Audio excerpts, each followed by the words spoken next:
What's up, y'all? Brighton here, and today we are going to be starting part 2 of my Gambit cosplay, and as you can see behind me, it's the chest. Alright, so the first and second steps of this process are sizing the armor according to my body, and then putting it in my slicer and cutting it up into all of these pieces so then it can fit on my printer. And yeah, none of them are printed out right now, so cue the time lapse. So the chest piece for the Cajun card slinger himself only took around 1 kilogram of filament, which for how big and how sturdy this project is, gotta love that. And also, it only took around a day or so to print, which you also gotta love that.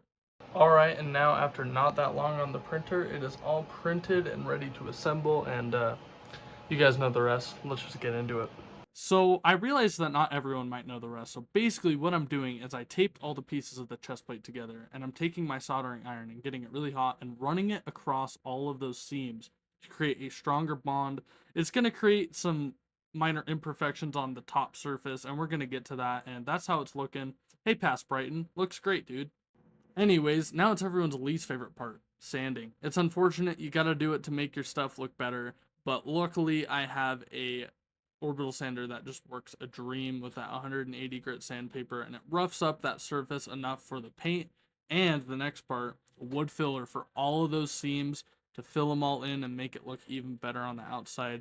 It works the best for me for bigger stuff, so that's why I use it. Then we're just going to take that orbital sander and do the same thing again, but we're just going to sand down all of those wood filler seam lines. And when we get it to a spot that we like it, we're going to lay it down and spray it with a good, generous coat of filler primer. And I'm very lucky I didn't get any runs on this because I sprayed very heavily.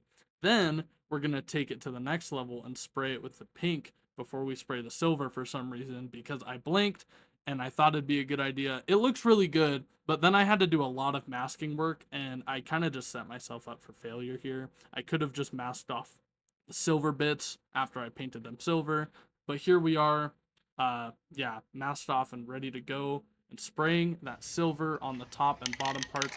For some reason, the audio is still on that clip. Who knows? It gets a very nice, generous coat there, and yeah. Alright, and after a bit, this is how we're looking. Looking pretty good, but I gotta add some details to this, and then it'll be all done.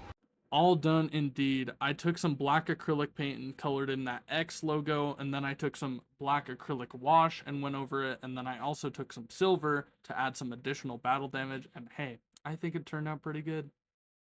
Alright, and after what seems like a million time-lapse videos, and I got a new phone, we are done with the chest plate.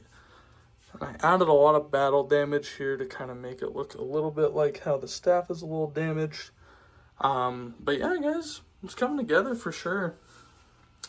Part 3 coming soon for sure, and try to guess in the comments below what part of the cosplay I'm going to make next. Peace out.